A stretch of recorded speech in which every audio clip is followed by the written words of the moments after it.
I'm Dr. John Sutton, and I'm editor of the Psychologist magazine for the British Psychological Society. I'm also a chartered psychologist, and I've followed the field of talk and the work of Professor Elizabeth Stokoe in particular for several years now. So I'm delighted to have been invited to chair this special session to launch Crisis Talk, Negotiating with Individuals in Crisis. We will hear from both the book's academic authors and some of those practitioners who feed into and feed off their work. And I think with Permacrisis recently chosen as Collins Dictionary's Word of the Year, it seems fitting that we're here celebrating the launch of a book that considers crisis on an individual level and actually seeks to do something practical about it. The book mentions that analogy of conversation as a racetrack. And in terms of how the book read to me, I felt propelled along with surprise turns on the way and new and significant destinations. I thought it was an excellent read. So congratulations to the authors, first of all. I'm going to introduce the participants in this session, and I'm sure we'll hear a little more about their roles and work as we proceed. So firstly, the book's authors are Dr. Rein-Uwe Siegverlund, Dr. Heidi Kievo-Feldman, and Professor Elizabeth Stokoe. Welcome. And our special expert guests today are Matt Barstow, Director of Telecommunications at Massachusetts. I knew when I was preparing for this, I wouldn't do Massachusetts State Police. Inspector Laura Burns, previous training lead for hostage and crisis negotiation for Police Scotland. Colin Harper, former operational lead for the Police Scotland hostage negotiation unit. And Chula Rupasinghe, ex-Metropolitan Police Superintendent in the Hostage Negotiation Unit. So welcome to everyone. Now, let's start with the authors. And I'm going to go to Liz first, if that's okay. Could you say a bit about yourself and your work and how that led to the book? Yeah, thanks, John. So for those of you who've never met me before, I'm Liz Stokoe, Professor of Social Interaction at Loughborough University. I'm also Professor 2, a sort of visiting professor at the University of Southeastern Norway. And I'm also currently on an industry fellowship at a software startup called Deployed. And I'm mentioning this because this is relevant to the way my research has gone for the last 15 years or so, taking findings from my research and my collaborative research in conversation analysis outside academia to the public and to industry partners. And as those of you who were here for the first part of the day will know, conversation analysts work with real conversation, not simulations. We don't look at laboratory interactions. We don't interview people. We look at actual interaction, sort of live as it happens in the wild. And so I'm particularly interested in discovering what is effective and less effective in all of this conversations and all of the settings that I've worked, as well as along the way challenging communication myths, of which there are many. And so this is the sort of general context with which I come to have met Chula, who we'll meet shortly, and colleagues in the police by doing a lot of this conversation analytic work in public via science communication kinds of events. And John and I, John mentioned earlier, we've actually worked together several times because he also, as part of his role, brings psychology to the public at science festivals and things like that. Yeah, we did a session called How to Talk So People Listen at Latitude Festival, and you can still find that on the Psychologist's website. It's fantastic. Rein-Uwe and Heidi, perhaps you have a different perspective to add to that of the path that led to the book for you. Yes, I can start. And so I'm Rein-Uwe Siegverlund, and I'm an associate professor working at the Center for Academic and Professional Communication at NTNU in Trondheim in Norway. And I'm a conversation analyst, and back in 2014 I started collaborating with Elizabeth Stokoe and I co-led this project on crisis negotiations. And a bit of my background. So what really excites me about researching conversations is that I can show how little things like words and phrasing and phonetic detail, that people really listen to it and use these details. And that there's a lot about real life interactions that we don't know unless we study them systematically. So what I bring to this field and also this book is that very detailed analytic lens onto the words and the phonetic details that really support the professionals in doing their job. So yeah, I will talk. I think I'll talk a bit more later about the books. I will let Heidi present herself first. Thank you. Well, I'll present myself. I'm an associate professor of communication studies at Northeastern University. I've known Liz for a long time, always followed her work, and invited Liz to come out and do a CARM workshop. And then, of course, that's how I met Brian. And I've been working with emergency communication centers for about 10 years, started with university police departments just by chance because I met somebody at Northeastern and they brought me in to look at a problematic call. My background is in customer service. And so the fit between my expertise and emergency communication is almost natural. And my interest is really looking at actions and what people are doing and the sequential organization and trying to find gaps. Well, you've got this left news, you want to say, might as well just. Is on mute. And so I really took off with the university police, and then I contacted the state police, and Blair Sutherland is here. He's the person that said no to me, which was the best thing that ever happened, because then I was able to get a meeting with Blair, and from there we just took off, and he gave me the first project that I had, which was the Active Silent Caller project, where people held against their will called 911, and there was a problem in trying to help these people and connect with them. And so we really found some systematic things in those calls. I helped with the policy, the 4-second rule, and they still keep me around. So I guess they find me useful. And of course, I work on a lot of projects with them. When I collected the calls from the call center, I always had like a pocket collection, things that I got really excited about. Well, I mean, like people in crisis, I guess, you know, crying, hysterical, and the interactional problems that come about. Matt Barstow helped me with the project on calming emotional callers. So that's the kind of work that I continued. And when I met up with Liz and Ryan back in Ireland years ago, we started talking about our data. And I really love that they both have that training and they work with practitioners. I'm trained with the telecommunicators for emergency medical dispatch, crisis training, telecommunication training. So you know, for them to have that real lived experience in the centers, we just really made a nice fit. And I'm so glad that they wanted to work with me. So that's how I got involved. Excellent. I think it's really interesting what Ryan was saying, particularly about the detail in the interactions. And I know that in conversation analysis, there's often this idea that detail can be off-putting to the non-specialist. But I think in reading the book, I found myself getting more and more into that detail and understanding the notation a little bit. Once you kind of get used to it, you realize, you know, the devil really is in that detail, I think, and that was interesting. Liz, just say a bit more about specifically the book and kind of how that came about then. Yes, so for the UK side of the research that fed into the book, it actually all started with Tula, who is here on the call today, and his colleague Duncan Jarrett, who, at least from my point of view, by chance attended a workshop that I was doing with mediators, so conflict resolution, dispute resolution mediators. I think it was in Milton Keynes. It might have been in Bedford. I can't remember. Tula might remember. And they came up to me at the end and suggested that, you know, a conversation analyst might have something useful to say and find about crisis negotiation.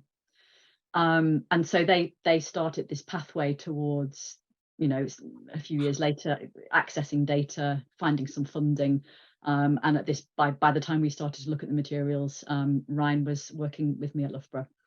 And then what was nice was, as the findings started to emerge and our observations, we were able to work directly with Chula and Duncan, but also the other colleagues that they introduced us to at the Hostage and Crisis Unit, so that we could kind of say, these are the kinds of things we're finding. Do these seem interesting to you? And that way we evolved our focus, the things that we were interested in, and ultimately produced a sort of training workshop as well. And then that led later down the line to meeting Colin and Laura from Police Scotland. And as part of that engagement, Ryan actually attended the training directly himself of negotiators. And I guess he might talk about that a bit next as well. Yeah, so it's like a journey from data to training to book. Yeah. Ryan, do you want to say a bit more about that? Yeah, so I got to take part, as Liz said, in the training course for hostage and crisis negotiators with Police Scotland as an observer. So that was back in 2018. And this was such an important part of the whole research journey towards this book. I would even say that the book wouldn't have been possible if not Colin and Laura had invited us and me to join the training, to actually witness what takes place there firsthand. So I took part in all aspects of the training, including all the simulations, and this would inform our research and our understanding of the field, but also it allowed us to look into and identify possible gaps that we could maybe work on and discuss with the professionals in the training. So I feel really privileged to have been able to take part in this training. But about the whole research journey, I think it's an excellent example of what can happen if researchers and professionals work and come together. And I guess you could say, so the book, so Liz and I have been collaborating in researching different areas of professional practice, service encounters, mediation, but only this one has become a book. And I think it's because we got such rich data, such rich collaborations with the professionals, and that it really became a natural next step to produce that book. And we really wanted to reach a wider audience with our findings. We'd already written numerous articles, but we wanted to reach that wider audience, especially the professionals, the practitioners. Lastly, I'd like to highlight our collaboration with Heidi. So both Liz and I, we got to know Heidi and her research on emergency calls and got to know her. Heidi mentioned the meeting in Ireland, which I think is, yeah. So two things, we got to see, yeah, really, this is the kind of person we'd like to work with. Both because she's an excellent conversation analyst, but also I have to say you're an excellent dancer. You're such fun, and I think that's also vital for this book to happen, is that we had such a positive, fun, and also focused and engaged approach to this research area. So that was important for writing this book. So yeah, I would particularly important, given it's got very challenging subject matter a lot of the time. So to have, ease and fun in that collaboration, I would have thought is extra important, just in terms of self-care as authors dealing with that kind of material. Heidi, do you want to say about the data that you brought to it? Was the first party suicide callers, is that right? That's right. I'm just gonna qualify. I'm not the best dancer, but I do like fun. You're an excellent dancer. We did a lot of office dance parties as a way to take a break in between things. Yeah, I mean, I think one of the things that struck me when I did the training for the telecommunication and the crisis negotiation is really what and how these call takers are trained on for handling suicidal callers. And we get first party and third party, sometimes second party callers, primarily first and third. And then there's different categories of first party callers, those calling for help that want somebody to come and get them, and then some calling to report their body, in which case the call takers have to those are really difficult calls. That And was quite a moment in the book, when you read that transcript and then realize that the caller is referring to their own dead body. Yeah. It unfortunately does happen. And, you know, the idea here is, how do you recognize that early? How do you get somebody to choose life over their termination? Or so it, you know, I had this collection that, and the other thing is, in 911, these are low frequency but high stake calls. So these are not the primary call that these call takers are trained on. You get a lot of traffic accidents, car fires, break-ins, you know, there's a handful of domestic, and then of course a lot of medical calls. And so that's the bulk of it. So when you have something rare like this, even though call takers are trained, it might not be on the front mind of what to do. And so one of the primary calls that I noticed, and I know Matt and even Blair could talk about this, the call taker did a phenomenal job. And our work as conversation analysts isn't to go around and show everybody what they're not doing right, but to really draw out best practices of what they are doing right, so that we could share them with other people. And whenever you talk to call takers, they always tell you about the best call, and this is the way I did it, and this is the way I did it. Well, if you could systematically present that to other people, that's phenomenal. I just didn't have as large of collection, and I wanted to collaborate with people who knew what they were doing. So Liz and I were like my dream team. So it was, you know, really nice. And also part one, I'm really interested in different environments and those comparative environments. So 911 is one type, where negotiators have another type of environment, still the same interactional problem. So that's what made it really good for me. It's a very well presented, like, as I said, engaging book. I love the cover. I love the illustrations. Do you want to say anything about that side of it, Liz? You've gone quiet. On mute.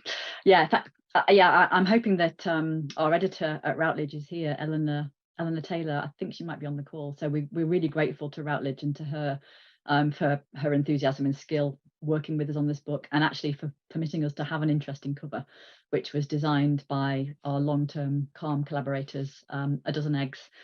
So they've worked with us for a long time so that we can represent scenes where you first of all, we don't have photographs, but we also wouldn't want to use images that are photographic, and instead to try to represent the poignancy of a scene, but in lined illustration, and that's what they do so well. So yeah, we were very happy to have Routledge and Dozen Eggs putting this together in a way that is actually engaging for readers. It's interesting. There was some great graphic novel style illustrations in one of the talks this morning as well. I was interested by. Okay, I'm going to turn to the practitioners now. Chula, maybe to start with you, because it sounds like you've been part of the story since the start. Could you kind of say about how you heard about the researchers and their approach to researching the work that you do? Sure. So I was volunteering as a mediator for neighbour disputes, neighbour from hell sort of thing, in an organisation that did that. And Liz is some of Liz's earlier work was working with the call handlers there. And Duncan, you mentioned Liz, you may well have met him in Milton Keynes, but I wasn't there. But he rang me up and said, you should have been there. Let's go to Loughborough and see her on one of her CALM talks or workshops. And you might have to stop me here, John. I'm getting overexcited already. But instantly I thought, as soon as it started, and I started to see a sort of an evidence-based approach, I was just sold. I was bought on that idea.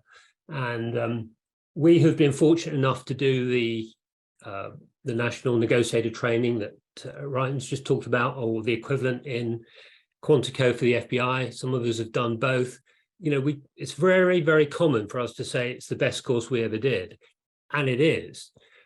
But privately, I would say to myself, way before I knew Liz, but where was the psychology? I was kind of hungry for that. I was kind of hungry for the basis for why they said, do this, don't do that.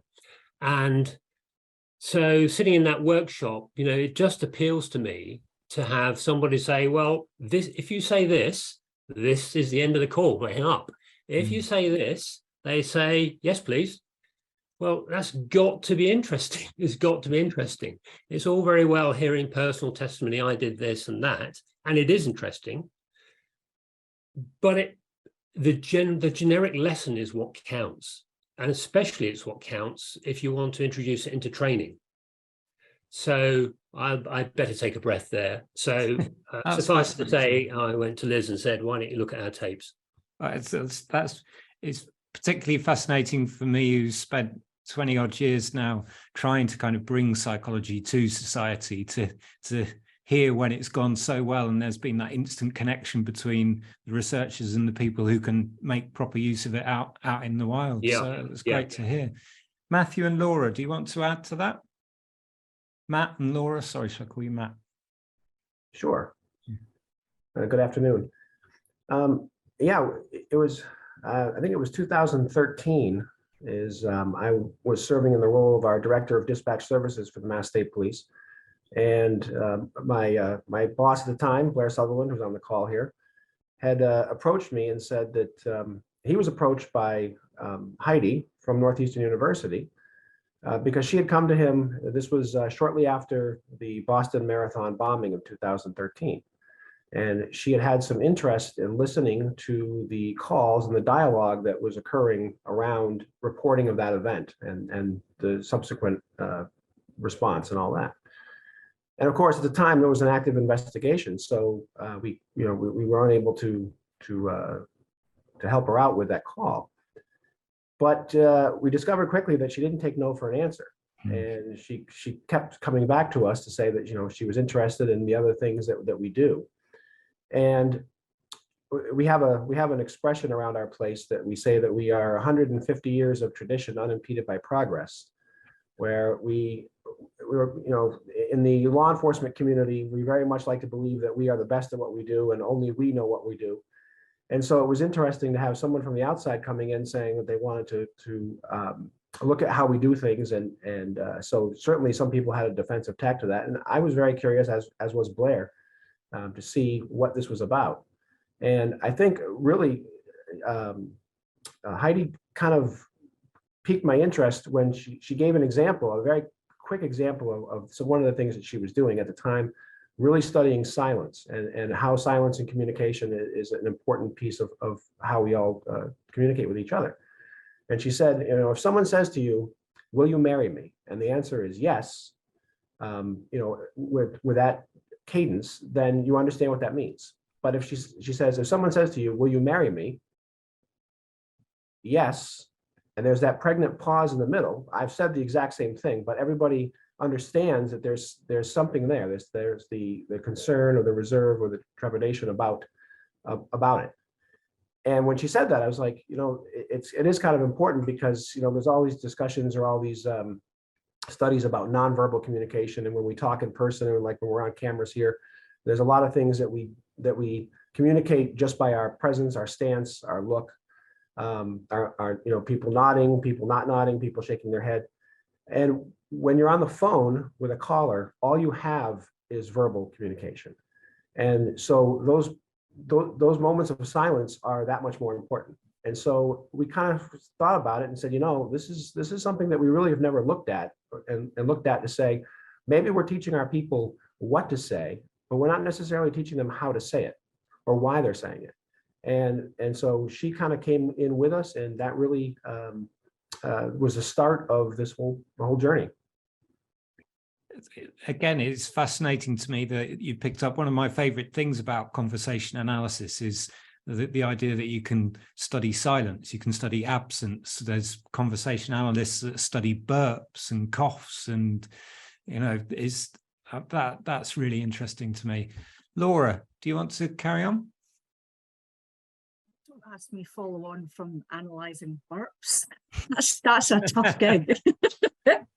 Or an easy gig, depending on how you look at it. Very true. Perspectives, that's actually something I would like to mention in terms of our training. So I was the training lead for hostage and crisis negotiation in Police Scotland with my colleague Colin Harper, who was the operational lead. from 2017 to 2020, and we really worked hand in glove together, and rightly so. Training needs to follow on with the operational aspect, but should then feed back into training. So we co-delivered all our courses, and one of our senior officers had met Liz down south at a conference, asked us to speak to her, was really enthused about what she could bring to the course. So we met with Liz and then met Ryan. And Ryan, as he said, attended one of our courses in 2018. And for me, it's actually something Matt said about that outside eye coming in to look at our world with really fresh eyes, to see it from a completely different perspective, and really challenge a lot of our traditions around theory goes into training, goes into practice, but nobody had actually gone, well, what about practice feeding back into training other than our operational experience? And we have quite a tight selection process for our courses, and there's always that element of they've just got it. They pass the interview, but you also know that person's just got it, whatever it is, I don't know. And that's probably the bit we'd never really questioned. So we delivered all our training, they went out, but one thing we'd never, I think, properly armed our officers with, if that's the correct phrase, was the ability to anticipate and hopefully prevent resistance, where certain words, certain phrases at certain times, it's seen through the research that Liz and Heidi and Ryan have done that actually it can increase resistance. So here's an idea, try something else and see if it works. And that was almost the offer that they gave to us following attending the course. They came and spoke at our national conference in January 2019. And it was literally that, try speak instead of talk, try sort instead of help. Really tangible, practical options for our officers to go away and give it a go and report back. Did it work? What resistance did you face? Did you face resistance? So it really made us sit back and question our training, but in a really positive and collaborative way. It felt really supportive and safe, which was good. So it was just one of those moments in time. As I say, I've been out the unit 3 years now, but one of those moments in your career and moments in time in negotiating for me where it really felt like we were starting to get down to the nuts and bolts of what we do. And I see it, I know we talk about a fast journey, but it's like a live emergency drive. It's a blue light drive conversation. You don't know what's around the next corner, you don't know how to react. And how do we train our officers to drive like that with blue lights flashing at night? And it's really distracting. But actually, what Liz and Ryan and Heidi's work does is break it down to the second, to the millisecond. And we've never looked at it in that detail. So that's what we got out of it. And we just found it was a game changer for us. It really was. And it was one of those health check moments where you go, right, open your ears and shut your mouth and hear what's going to be said here. So great experience. Colin, can I come to you now for an example of that, maybe taken from that kind of work of how communication has been central to you? Yeah, I think a lot of it's already been said there, John. Certainly, our drive was always to continue to develop and enhance the course, but sometimes it's you don't know what you don't know. But certainly when they came on board, it's almost, as Laura said there, it's sometimes you break it down, right down to the clarity and precision of specific words, which was never done before. And that resistance that Laura talked about was in the book, about what was causing it. In a lot of cases, our focus would be on either the dialogue as a whole as opposed to some specifics. So that was a real game changer to us. And certainly what was fantastic on our national course were those students from across the UK and Europe. Ryan would have opportunity, I believe rightly we used to call it Ryan time, with an opportunity where you would feed back, and it would be those very analytical specifics that were light bulb moments, and they were just fantastic because we'd never actually considered it from that perspective before. And very briefly, I remember Laura touched on it, it was that change from talk to speak. And certainly on the kind of continual professional development training that we did, we started to introduce this to our negotiators. And it came back relatively quickly. It was within days. I had a phone call from a negotiator in East Scotland who had been engaged with someone in crisis who was in a barricaded siege. And he was aware of this, and he actually used the word about you and I, as the person in crisis, you and I speaking about what's happened. And there just wasn't resistance. There was. Now, I appreciate that's maybe just one instant, but certainly, to me, it was certainly a justification about just looking at the clarity of these things, of course, the way we just looked at it before. Yeah. Chula, what about an example from your work?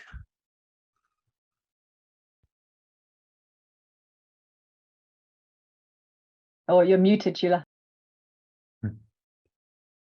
Thanks. I might just quickly mention, because it's going to be relevant to me responding to this. So what I do now is that I'm a commercial and workplace mediator, so helping people negotiate their way out of a dispute rather than going to court.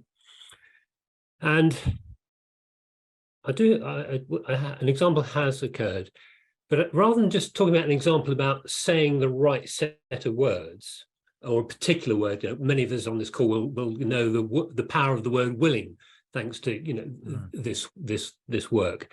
So important though that is, I want to refer to what you said, John, about the racetrack. And Liz, I think you talk about everyone has a project in a conversation. So I'll tell you a small anecdote, and then I'll sort of answer the question more directly. So there was a siege. It was an armed siege, domestic. The woman, as is typical, was the victim. And the local officers had done all the right things. I listened to them for a bit. They were doing a grand job, saying all the logical good stuff in a good tone. There was nothing wrong with what they were saying, but they had got nowhere. And there was time for the system to work through Scotland Yard, for me to be called, me to get there, me to listen, and me to go to take over. Still no progress. And I did make one choice. Bring me back to it, John, if I forget to mention it at the end. Will do. But essentially, I walked up to him, and I could tell from his nonverbals we were getting on well, even before I started. I don't even know what my first words were. And his first words, or nearly his first words, were, "You're from the Home Office, aren't you? You're the negotiator, you're from the Home Office." Home Office, for those from abroad, is a government department. Well, I didn't say yes or no to this, but let him carry on. And so if you were you as a expert conversation analyst, or you as a member of the public watching this, would think it was a conversation about where I worked. What I thought was, oh, we've got rapport. That's great. I probably allowed myself a little pat on the back, but I knew I had done nothing. I was just there. And in moments, it wasn't whether he would come out, it would just be, when, and it was all going to happen very quickly. And sure enough, he came out. He came out first. He didn't even let the woman out first, which is normally how we might have done it. So I wouldn't have taken that any further on until really in my thinking, until I heard the word project, and until I married it and saw the similarity with what happens with people making deals. Real examples, I won't work with that surgeon because she's useless. I won't pay more than 5 million because they don't deserve it. Absolute positions. And I think the project that he, the hostage taker, was involved in, and it's the same for parties in a mediation, is they're looking for an excuse to change their mind. Project is, how can I save face? Now, I don't think they're thinking about this consciously. And so even before I said anything, and the one choice I'd made was I didn't wear body armor, or he thought I wasn't, because I'd got on a lightweight set underneath my suit. So I looked different from all the other police he'd said no to. And of course, I'm the color I am, so I don't look like a cop, 20 years ago. I don't really particularly sound like I don't sound like the stereotype of a cop anyway. And so I think what this sort of work, conversation analysis, gives us the chance, yes, to think about individual words. What are the right words to say? What are the wrong words to say? When I say right and wrong, I'm being loose with my talk here. What's effective statistically and what isn't? But they also give us a chance to sort of think about this at a different level. What's really going on here? Because before I was a negotiator, I'd have said the job of the hostage negotiator is to persuade them to come out and not harm anyone. Well, it is at some level, but that's not a good way for the practitioner to think about it. So I offer, as I close, another way to think about it is, my project here is, how can I find a way for them elegantly to change their mind? And I think another thing that's interesting about that, thinking of it as a project, is it links back to the type of data that is in the book. Because I've had a brief conversation with Liz about this, because I suppose I was slightly surprised that there wasn't more data in the book from conversations where it ended badly, in terms of the suicide, for example. And Liz pointed out to me that as one way to think about it is, if you get to the stage of talking to negotiators, even to argue, then probably on balance, you're kind of looking for a dignified way out, rather than, a lot of the cases that end badly, probably it's ended badly before a negotiator is going to get involved. So, I think, in terms of the kind of project and the dignified way out, it's interesting, and that comes back to the data as well. Where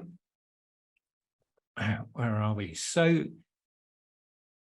in terms of how the work in the book differs from other approaches and other training that you've experienced, Laura, do you want to speak to that? See, I'm going to just keep saying speak now. Yes, please, because it's perfect timing. So I'd made some notes today around some of the assumptions we had in our course. Negotiators teaching new negotiators who would go on to become the teachers of the future on the same course. So, which is a really good thing, because it's practitioners delivering to the new students. But what that can create is that culture which needs to, and assumptions that need to be challenged. So the assumptions around saying that we're with the police, we weren't too hung up with that in Scotland. It was quite a kind of nice health check for us to go, well, we just say we're with the police. If they ask us if we're a negotiator, we say, yeah, we are. I think that was a difference across the UK. Forgetting the person's name, we used to hammer that into our students, that was so important, never forget the person's name. But actually, the research was suggesting that the person in crisis isn't that hung up if you get their name wrong. But we were playing it really hard in our courses, that was, a cardinal sin. You cannot do that. All questions are bad. That was another one in our course. Only use open questions. And actually, that was challenged by Ryan, saying, well, are all questions bad? Maybe some closed questions would be okay. Maybe you could think about the differences between what is genuinely an open question and it's about the negotiator having confidence to use questions at the right time when it feels natural, because a person in crisis is not picking up going, that's 3 closed questions back to back you've asked me. They're not going to do that. It was about the resistance, or the potential to reduce that resistance. So getting over the intro, not getting hung up about where we were from, and the book talks about staying in their domain, and our equivalent is about staying on their agenda. And absolutely that, and understanding the problem from their perspective. So some of that was kind of natural for us. The active listening skills, the book goes into detail around some are actually better than others. Some are a wee bit risky. You have to think carefully about labeling emotions and how you want to align that, and going back to the point about that being at the right time, at the right point in the conversation, when you are able to say that, or bring in a challenge about that, or clarify. And lastly, about the behavioural change staircase, where you get up to influence and change. I don't know if we'd ever actually said to our students, you're not going to change their behaviour. They're going to change their behaviour. Right. They are going to make the decision. So while you're there, and while you want that person to come down off that bridge or come out of that house, you're never going to make them do that. Yeah. all you can do is open up the options and let them see that it is an option. And when Chula was speaking there, and yourself, John, about a dignified out is what we call it. I remember a female on a bridge in Dundee, and values and beliefs are very big in our world. And we explored her values and beliefs, and she had a really caring streak to her. She was a natural carer. And I would love to say it was planned, and it wasn't, but across the water is another town, and we needed to stop what we were doing to let an ambulance get through. The bridge was closed, but this blue light ambulance had to go. There was a chap having a heart attack across the water, and we had to try and build this into the negotiation, say, can we just stop here? An ambulance is going to pass us really fast. It's dark, the lights are going to be flashing. Don't get a fright, but could I ask you to just step back onto this side of the railings until it's passed? And then we'll continue. But this has got nothing to do with you and me right now. This is to do with saving someone's life. And she stepped off and walked off the bridge. And we were thinking, what a brilliant tactic. Oh my goodness, we never thought of using that. For every negotiation since, you've had to book an ambulance. Yeah, the ambulance is standby. But it was one of those moments where it was complete fate. But what it did was tie into her values and beliefs of helping. And when she realised she had the opportunity to help somebody, she took that dignified out. It gave her an excuse to come over, and she didn't step back over. She just walked off the bridge with us. Yes. So that, you know, the best plans and all that, they never work out. That was one of those moments operationally where you think it's about her decision. It's about that dignified out. It's about giving her the option and giving her the reason to come back over. Fascinating. And I'm very pleased to hear about remembering names not being that important, because three chapters into the book I was thinking I would be an excellent negotiator, but the names thing would have definitely been a problem, I think. Matt, have you got an example for you of how the work in the book differs from kind of training approaches that you've experienced? Yeah, I think, you know, for us, one of the big differences is, well, twofold. First is our typical training talks about what to say, and, you know, whether it's scripts or, you know, or what not to say. And this was really more about how to say it and when to say it. And that really has never been brought up before. And the other thing for us was, you know, a lot of this research came from Heidi being embedded into our call center for almost a year. And, you know, looking at this first person with our data, our people, our centers, and coming back and telling us what we were doing right and what we were doing wrong. And I think for us, that was a huge eye opener. You know, the center that we put her in was we do about 2 million calls a year at the time. And it was the largest public safety answering point in the Northeast, other than New York City. And so when we first put her in there, you know, she was just overwhelmed with the chaos that goes on in there. And then over time, she really got her sea legs under her as far as listening to what's going on. And so to be able to extract that information, you know, and it's what's talked about in the book, to show us, you know, you guys have an opportunity to improve here. And that information, you know, we actually took it. It wasn't even so much, or it was partly some of the training. But the other piece of it was we actually incorporated quite a bit of it into policy. And actually some of her work is now reflected in statewide policy for answering silent 911 calls. Just recognizing the importance of pauses in the dialogue and in the conversation, and where those need to be and why they need to be there. And things that if you were training someone to recite a script and they're doing it verbatim and it becomes a rote mechanism that they don't often think about what they're saying. They're just going through the motions. And it may sound numb to say that when you're talking about somebody's life in your hands on a call, but the reality is when you're doing 2 million calls a year, it becomes a mechanism, it becomes a machine. And so to have that insight, which we wouldn't normally get in a training program, was important. And it definitely differed from anything that we had done before. And I think the results of the book show that. Thank you. I think what I'm going to do now, 3 things, Liz. My suggestion is I go to Colin for one example of where what he said made a difference to the negotiation, and then come to you as book authors for one core insight, and then that should leave 25 minutes or so for questions. Does that sound about right? I'm keen to leave plenty of time for questions.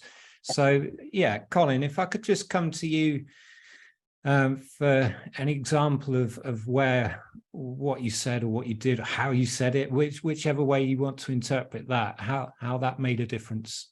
Yeah, the kind of example I've got here actually, probably a bit fortuitously, is a bit about the backstage work that's mentioned in the book.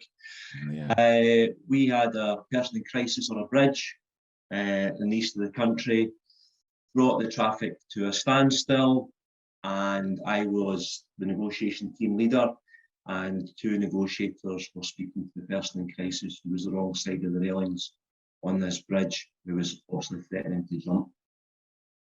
The dialogue had been going for some time, and there was conversation back and forth, but there's no real progression. And then the negotiators started to back off, and dialogue broke down, and they came over and spoke to me.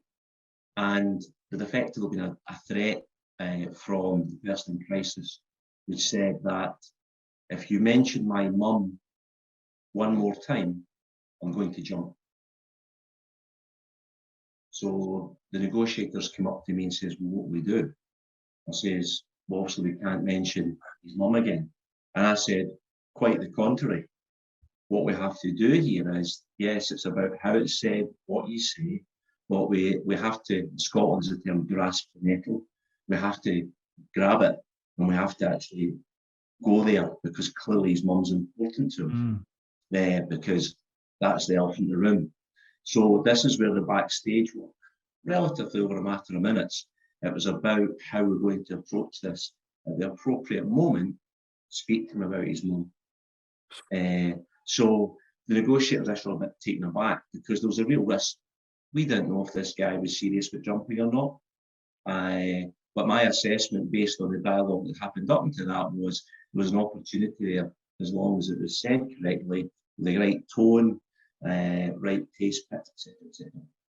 So they obviously didn't go up and just lock that out. So it was sewn into the negotiation, but relatively quickly, the number one negotiator said to the person in crisis, it sounds like your mum's really important to you.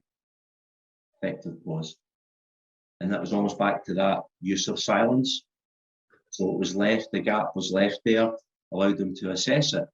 And then relatively quickly, he was comfortable talking about his mum, which was the hook to get the dialogue going about the importance, etc., etc. And then they came off the bridge relatively quickly after that. But the two negotiators who were speaking to him were relatively inexperienced, and they were uncomfortable going there because of the very clear threat that had been made. But that was where it was certainly about using the backstage development time to discuss about the tactics for approaching that threat and how we could overcome it. Otherwise, we could go around in circles. And I think at times that's where the skill of experienced negotiators can come into their own. It's so skilled, isn't it? When it's that high stakes, and there are a couple of examples in the book of that kind of thing, of negotiators saying, you know, you're pissing me off now, or saying, you know, I'm scared of heights, I don't want to be up here, and things that at first sight you might think don't seem like the sort of thing a negotiator would or should say in that situation, but which, for reasons explained in the book, turn out to be the right thing. So yeah, it's really interesting. So yeah, I'm going to come back to the three authors now for kind of a single core insight about what your research on Crisis Talk has found. And while you're doing that, I presume we're hoping that people will put questions in the chat or just hands up and shout them out either way. But start gathering your thoughts over questions, because we'll have 20 odd minutes for questions. Okay, so shall I come to you first, Liz, for that core insight? Yeah, I think for me it's a package of things that all go together. So rather than focus on a specific research finding, if you like, the thing that stays with me all the time about doing this work is looking at what's actually happening versus typically how academic researchers have written about crisis negotiation, which is quite model driven, and you hardly, if ever, get to see what's actually going on. So you have people reporting what they did, which may or may not, it might be reported with the best of intentions, but it's just not what's actually happening. So it's being able to actually look at what's happening, seeing what the professionals are doing, seeing what that colleague who everyone thinks is amazing is actually doing, and being able to describe it. And everything that we have ever put into the training is not it's not something that we as academics think should be happening on the basis of some model. It's actually showing what the negotiators themselves are either doing immediately or are feeling their way towards as a strategy, and describing it and sort of handing it back and say, and obviously there's something in that. So the difference between talk and speak, which is one of the ones that was mentioned earlier. We're not suggesting try speak. What we're saying is look at when your colleagues do this, and clearly people don't know that already in a conscious way, because we wouldn't find examples of people doing the other thing, and we wouldn't find examples of people trying this thing and then moving to something else. So it was super important for us when we were, working with negotiators who we massively respect and very in awe of, to say, look, we're not coming to tell you what to do. What we really want to do is show you what isn't yet described in the literature somewhere, but it is what the experts are doing, and here it is. So that for me is the core insight, or just the core take-home message for doing this kind of work with practitioners. And it kind of relates to what you say in the book about psychology, about research in general, I suppose, of the drunk man searching for his keys on the floor under the street light, and somebody says, "What are you doing?" "I've lost my keys." Is that where you think they are? No, I think they're probably over there, but I'm searching where the light is. So you're kind of going where the keys actually are. Yeah. Okay. Ryan? Yeah, I also like to point out something which is regarding, so the starting point is the job that professionals already do. That's the starting point for our research. And for me, it's interesting to point out how, the ethos of doing a job. So for crisis negotiators, of course, a crisis negotiator wants to help someone in crisis. And of course, they want to talk to them. And of course, it's all resolved through talk, because that's the negotiation. But no one's actually gonna look at how these things are implemented. How is help? Can we talk about this? How is that implemented in the negotiation? And that's so important, because especially when you're dealing with someone who doesn't want to talk to you to start with, how do you go about these things? So I think that's something I get back to as a core insight from our research. And to finish with Heidi then. Well, I don't know what else is left to say, except one of the things that I find is what Laura actually said before: give them a reason to come back over. And one of the most fascinating things about, as a conversation analyst sitting and shadowing dispatchers all day and night, is that they are such great interactives. They are insightful. They know exactly what's going to work or what's not going to work. They can recognize things that, anything that I've really done and published is because they've given me the idea and I just run with it. But there were a couple of things that in this, the giving the person a reason to come back, I just kind of wrote down some notes. I saw it in the training when I was with APCO on the crisis negotiation. There was a video of a call taker who had talked somebody off a bridge, so to speak, and he talked about his daughter. And instead of being afraid of engaging in conversation about his daughter, he asked about his daughter. And so what would she think? How would she feel if you ended your life? And while that might seem very risky in terms of what the training tells you to do, it got him off the bridge. The same thing happened in the call that we presented in the book. The caller reported that his girlfriend was going to have a baby, and the call taker said, well, isn't that a reason to not jump? And then he ended up agreeing with that. And so we hear it from practitioners. We hear it in the data, we hear it. It's just now being able to turn that into training. And so don't be afraid to ask those challenging questions. They, you know, if the person is calling, it sounds grim, but if the person is already calling because they're feeling suicidal, then, you know, you're not going to be the one to kill them by asking that question. And so that, I think, is, you know, it's nice to be able to go into data, see it happen again and again, and then give back and show how these things work, and not necessarily with the psychological account for it, but the communicative account for how it functions, and how language can get people from point A to point B to the point where they choose independently that they want to live. Thank you. And I think don't be afraid to ask challenging questions is a very good bridge into some questions, hopefully, from the audience. Have we got anyone? Nobody's put anything in the chat that I can see. Have we got any hands up, or anyone just want to jump in there?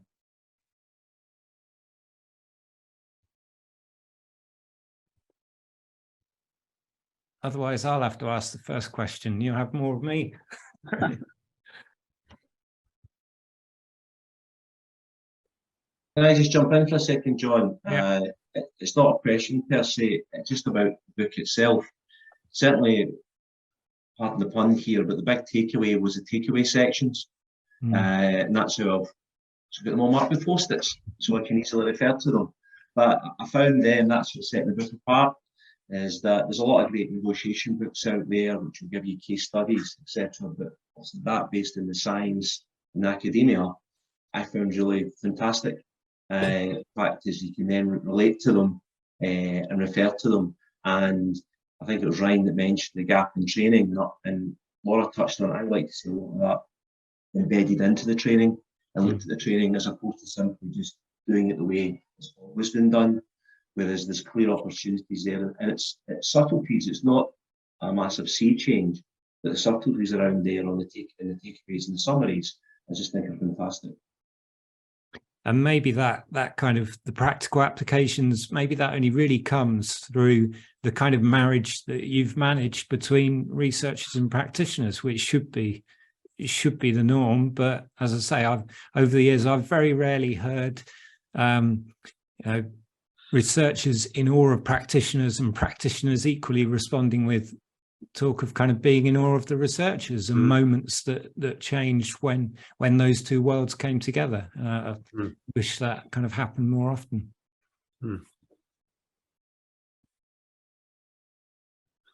Oh, we do have a hand for Penty. Thanks, John. Maybe I can sort of have a follow-up question just based on what you just said, John, about the sort of the interface between academics and professionals. And maybe I would like to ask everybody, so the authors and the professionals here, can you sort of pinpoint the moment where when you were talking, so when an academic was talking to a professional or the other way around, what was the moment that you realized and what happened that, okay, now we're on the same page. Now we understand each other. And the reason I'm asking is that because we are in the Please Talk project, we're working with military staff, crisis management people in very different contexts. So these involve police officers, rescue staff, and so on. And of course, it's an ongoing challenge to talk to the professionals about our work and how we do it. So what was the thing that sort of nailed it? That you understand that we're now on the same page, we understand each other. Can I have a go at that, please, John? Sure. That others may want to. Partly, Penty, I've answered that but I've got more to say. Right. So, I did just to get myself started. I answered it because I was searching for an evidence-based approach. So in a way, there was no more selling needed. But what I've noted consistently, this was about 2013, 14, what I noted from the beginning right through until this session now, one thing that all the academics do and are at pains to do is to say, we're not here to criticize you. So they're a broken record on it, probably with good cause. because professionals are likely to think that they are experts. And so I think it's really important that the threat is kept low, and it is inherently a threat. It is inherently a threat because if the work is any good, there's going to be change. It's going to be better. So I think in a sense, it's important not to understate that point. And I think they were wise to say, we're not a threat to you, we respect what you're doing and so forth. Does that change at all though, Tula, as the relationship develops? Does that change? Would you be more willing to be criticised or challenged directly now? Well, I personally would, and probably if they stayed in, you know, if I was the only point of contact, or more to the point, if there was a consistent point of contact, then yes. But I still think it would be wise to have a cautious approach. Yeah. And of course, I need to take the message to my constituency, and so if I can be reassuring. So I think it's yes, but is kind of my response to that. So I think that was part of the winning formula. The other, and I would like to make a separate point, and that's this: and I'll talk about this work. So I'll be specific. Liz and colleagues, they're looking at what we're doing, and they're looking at it through a lens about how do we work effectively with this individual in crisis, because that's what it appears to be about. But from an organization's point of view, it's about far more.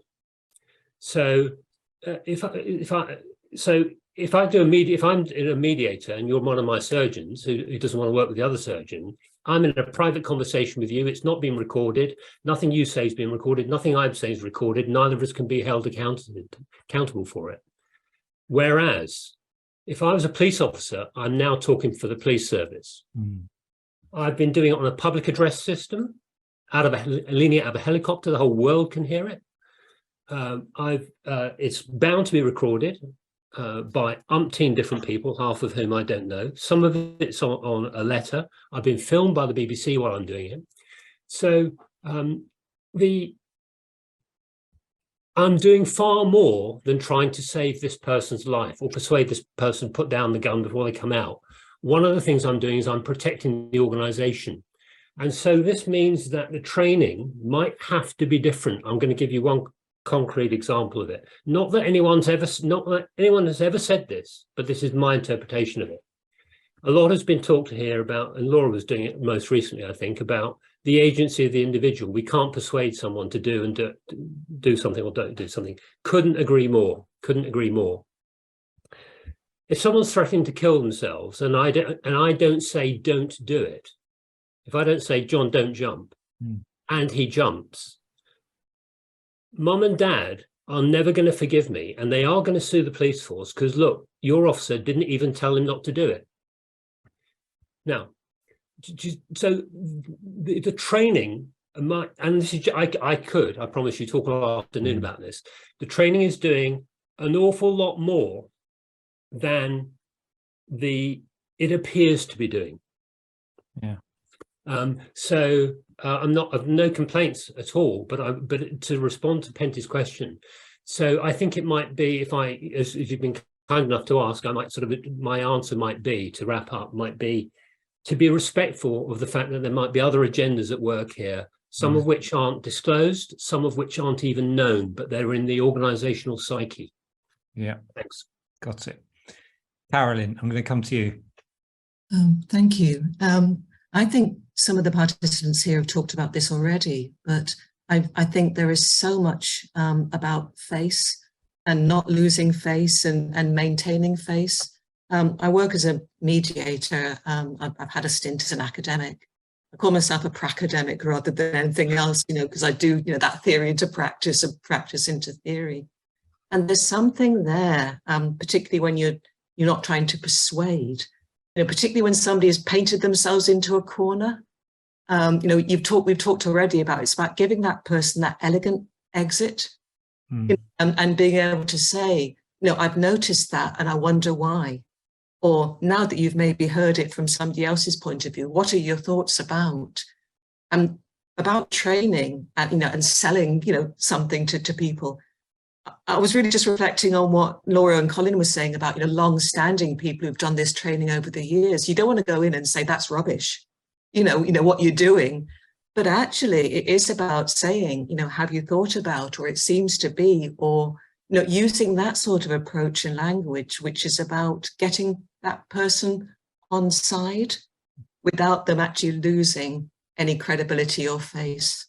And I just think that is just so important. Mm. Thank you. Laura, you've got your hand up. Go back to the question about what was the moment in time, what happened when it kind of clicked for us. And for me, it kind of going back to what Liz said a short time ago. It's that ability that they've come in as a team, and it's reflected in the book. They've come in as a team and said, we're not just saying what works in supermarkets and what works in universities.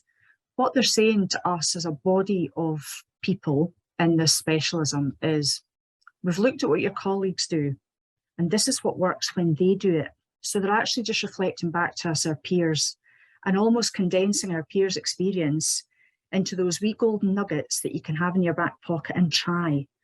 And I think that was the moment for me that when this is us looking at us, this is us reflecting back on ourselves as a specialism, and this is what works. So your theory is good and your models tell you this, and we'll teach you that, go out and try that. But here's the additional bit of that. There's just something about negotiators. What is it? And it almost quantifies that. And it's brought out in the book, but by saying, this is evidence from your peers. This is evidence of what works in live negotiations. This is what works to reduce resistance. Give it a go.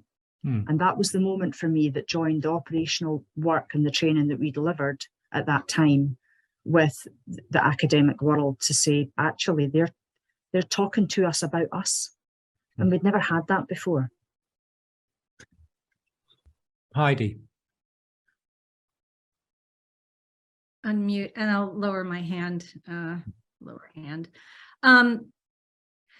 This is back to what Chula was talking about before. When you're interacting with somebody, you're not just interacting with them, you have to orient to the liability that's there. And it's liability for the institution itself. And part of one of my first lessons, right, with Blair was, just to be really careful. And even Matt would say, if that call taker doesn't sound empathetic on the phone, it'll end up on the nightly news.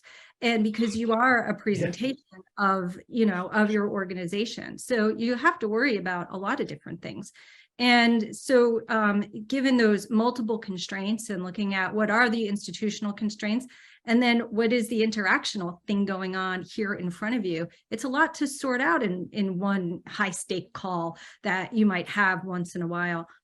And what I've learned by doing, this research with Liz and Ryan and the data that you all were able to share is that there is somewhat of a difference and yet similarities between the negotiators on the ground and the 911 call takers. And negotiators, those people in crisis didn't exactly call you and invite you there to negotiate with them. They were discovered, right? Somebody called, there's somebody there, or somebody phoned because they're concerned. And yet the fact that they hadn't taken their life yet can be seen as an opportunity or an invitation to come and talk, as opposed to the 911 callers. For those first party callers that want help, they call and they want somebody to give them a reason to, even though it's left up to them entirely, as compared to the people that just want to. So there's a lot of different things that you can get out of this. And I think working with the practitioners, we've really been able to kind of meet in the middle and really unpack all of those things that they know are swirling around their heads, but just how do you kind of lay it out in an organized way and see what are the methods and practices for dealing with it. Maybe another interesting point is that negotiations are so widespread across society. I mean, we've had several examples of different contexts today, from workplace to neighborhood disputes. You know, you can imagine negotiations within interpersonal, you know, romantic relationships. And so you've basically got your work cut out writing follow-up books on lots of different areas, if you can get hold of the recorded data, I guess. If you've got a recorded data set with parents of teenage boys, then I'm looking forward to that, to that book. Are there any more? There's no more hands up, so perhaps at Clara. Oh, sorry, Clara. Yeah. No worries. Hi. Thank you all. It's very interesting. My question is regarding these cases in which negotiators do something like take the leap and say something that totally contradicts the manuals. And I want to ask is there anything, I don't know if this has been analyzed, is there anything that the other party says or does that the negotiators read into and then they realize I can do this? So how do they make that decision? Is it total like random or, you know, luck, or is it something they read into? I mean, that's interesting in terms of the example of, you know, if you talk about my mum, I'll jump, because presumably there's there's ways of saying that, like you say, which make it sound more like an invitation, but that must have just been such a hard call to make on that kind of specific. Laura, looks like Laura, you're going to answer that, because if is that your hand up to answer it? Yeah, go on, Laura, you're on mute. Am I still on mute? That me? Yeah, that's right. Yeah. I had an incident on another bridge late one night, pouring rain, chap threatening to jump, 2 officers on the bridge. When I walked on, he asked if I was Laura and said that he wanted to speak to me, which I thought was a very strange. Normally you never get that intro. So it turned out his best friend had been called Laura and she had died, and it was near the anniversary of her death. During the conversation, one of the things I picked up with this gentleman was that he had felt that he used to have quite a lot of status, and that had gone from him. Several accidents, road accidents that he had witnessed, fatal accidents. He was suffering PTSD. He lost his license. He was big in farming. I know that sounds quite bizarre, but he'd won a lot of awards and competitions, and he'd lost all that. He'd lost all his status in his role. And I took the decision fairly early on to say, I don't know you well, but I have a huge respect for everything you've told me. I'm from a farming background, so I aligned myself with that aspect of his life and said, I don't know why, but I'm going to say, I just want to shake your hand. And he walked towards me, and we're taught never to shake someone's hand because of the risks. And I knew the 2 officers were behind me. I didn't even know if they could hear the conversation that was happening. The rest of the team had still to arrive. And he walked towards me, and I put my hand out and shook his hand, and he walked off the bridge with me. And it was one of those moments that you go with your gut, and it felt right. It was about respect. I tried to show him respect. It's a very British thing to do, shake someone's hand. But actually just vocalizing that to see how it landed with him, he walked towards me. The right thing to do was put my hand out, and that was it. It was done and dusted. So never is that going to appear in a guidance manual. I certainly never taught it as the training lead. But sometimes you just have to go with your gut and what feels right in the moment, and hopefully it works out. Do you ever, I mean, you specifically, I think, from the last hour or so, do you ever walk away from these things thinking, I am bloody good at this? Or do you always just think the next one could be That's lucky. very, very that was lucky, Yeah. is usually, you know, you're just grateful that it's finished peacefully. I'll tell you what stopped me doing that. I was going out to a call because you'd say how long ago it was. My pager went off, if people even know what they are. So I was going out to a call, and my son said, "Do they ever jump?" I said, "No, it'll probably be cancelled before I get there." And you already know the end of the story, really. But it's 18-year-old. She thought she'd failed her first year university exams. She was sitting on a ledge. She didn't say anything for the next 5 hours and then jumped. So that taught me.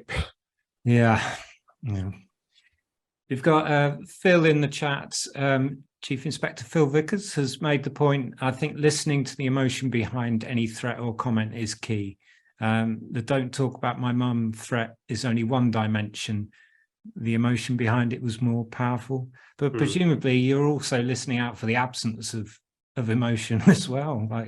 Like you say, Tudor, in that sort of circumstance. Yeah. Well, I think that just highlights the incredible importance of the work. You know, full of admiration for the people who do it and for the researchers involved in this. Liz, is there anything that you want to add before, you know, thanking the participants, thanking everybody in this afternoon session? Yes, absolutely. Well, first of all, thanks to you, John, for chairing this launch. No, thank you. And thanks so much to the crisis negotiator and 911 professionals for joining this session, because you've made it such a rich and different type of event that I think we should do lots more of in our partnership work with practitioners, between practitioners and academia. So thank you so much for just being here and doing that. We've put some bits and pieces in the chat that address some of the questions that people are asking about, where we've written about it in a little bit more detail. And thank you to everybody for joining today as well.